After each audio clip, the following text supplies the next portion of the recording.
Hello, everyone, and welcome to another episode of Arthritis at Home. Today, I'm joined by arthritis consumer experts programs coordinator, Ellen Wang. Ellen Wang, welcome. Thank you so much for having me. We're going to talk today about one of the most used popular resources on the ACE website, and that is our About Arthritis resource. And it's helped thousands of people living with arthritis become more knowledgeable about the diagnosis, treatment, and care of their disease. And today, Ellen, we're going to talk about the relaunch of this comprehensive About Arthritis website for people living with osteoarthritis and inflammatory arthritis, their families, caregivers, and the public. And many of those people have provided us with comments and feedback, which have been implemented to improve this trusted and valued resource. And Ellen, my first question will be to you, what is part of this relaunch? What does the new About Arthritis resource look like? Well, Kelly, this is incredibly exciting because really, as you said, we are reflecting back and actioning on what the consumers have told us. And hopefully, our as well as other scientists who have kindly volunteered their time to do our revisions and help us really develop and ensure this more up to date. We've created About Arthritis, one for each disease, as we had done before, which talks about the disease, the diagnosis, who can develop it, symptoms, treatment, self-care, takeaway, and references to the scientific articles in case you are interested in reading more. So we encourage people to go to the website. It's on the nav bar, so it's pretty easy to find, and explore some of these new features. There's a lot more information than we've had in the past, and we're always looking to continuously improve. So if there are any comments that you have, please share them with us. Another part of our commitment, not just with our website content, but all of our written materials, Ellen, is to use what we describe as inclusive language that's free from words or phrases or tones that might reflect discriminatory or stereotyped views of underserved or underrepresented people or groups in our community.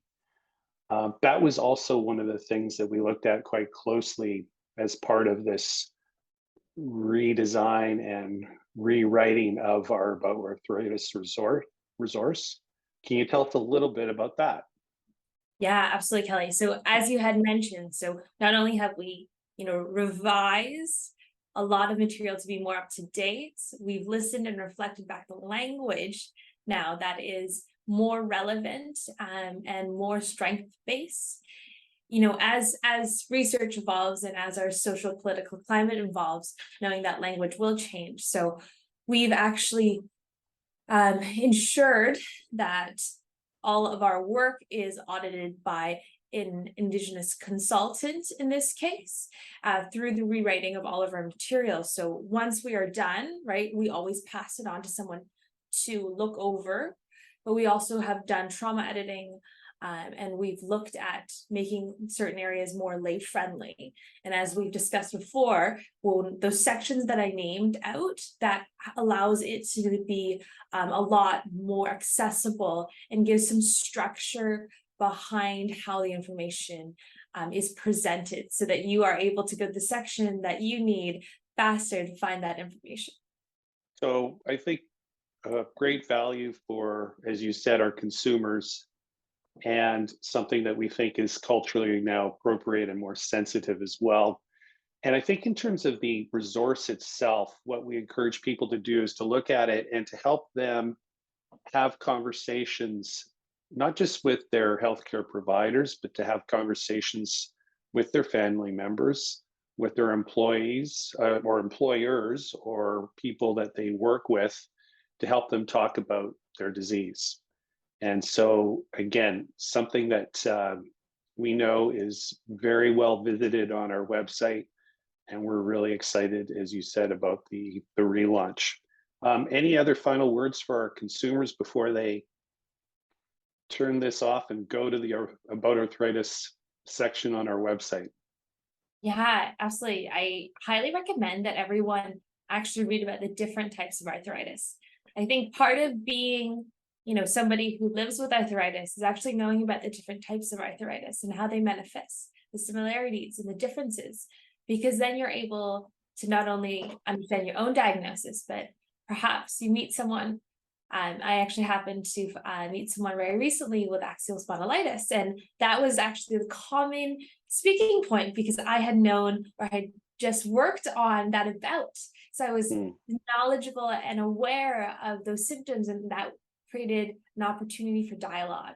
So I highly recommend that you go read a bunch of them, right? Learn more, just because it is such, like, arthritis is a broad umbrella for many different diseases. Yeah, and then as you always do, let us know how we can do better.